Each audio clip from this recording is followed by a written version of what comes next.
ঘটনা ভোর ৫টার। শিবসেনা নেতা গোবিন্দ বাড়ি থেকে বের হওয়ার জন্য প্রস্তুতি নিচ্ছিলেন। এমন সময় ঘটে এক অনাকাঙ্ক্ষিত ঘটনা। নিজের বন্দুক পরিষ্কার করার সময় ভুলবশত গুলি বেরিয়ে হাঁটুতে লাগে বলিউড সুপারস্টারের। গুলি লাগার সঙ্গে সঙ্গে মাটিতে লুটিয়ে পড়েন গোবিন্দ। যন্ত্রণায় কাতরাতে থাকেন। দ্রুত তাকে মুম্বাইয়ের এক হাসপাতালে নিয়ে ভর্তি করা হয়। জানা যায় গোবিন্দর শরীর থেকে অনেকটা রক্তপাত হয়েছে। গোবিন্দ মূলত কলকাতা যাওয়ার জন্য প্রস্তুতি নিচ্ছিলেন।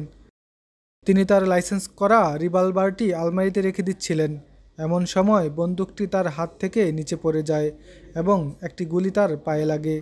যুব পুলিশ এই ঘটনায় একটি মামলা নথিভুক্ত করেছেন এবং সেটি তদন্ত করছে পুলিশ। ডেপুটি কমিশনার জানিয়েছেন, প্রাথমিকভাবে মনে হচ্ছে ঘটনাটি দুর্ঘটনা। জানা যায় ডাক্তার গুলি বের করে দিয়েছে এবং এখন তিনি ভালো আছেন। তবে প্রত্যক্ষ দোষী এবং অভিনেতার বক্তব্য দেওয়ার পরিকল্পনা রয়েছে পুলিশের। প্রাথমিকভাবে দুর্ঘটনার আভাস পাওয়া গেলেও পুলিশ বিষয়টি খতিয়ে দেখবে বলে নিশ্চিত করেছে। তবে অভিনেতা ঘটনা নিয়ে এখনও কোনো বিবৃতি প্রকাশ করেনি।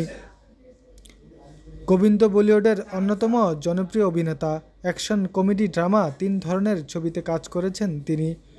গোবিন্দ ২০০৪ সালে নির্বাচনে জয়ী হন এবং ৫ বছর কংগ্রেসের সাংসদ ছিলেন।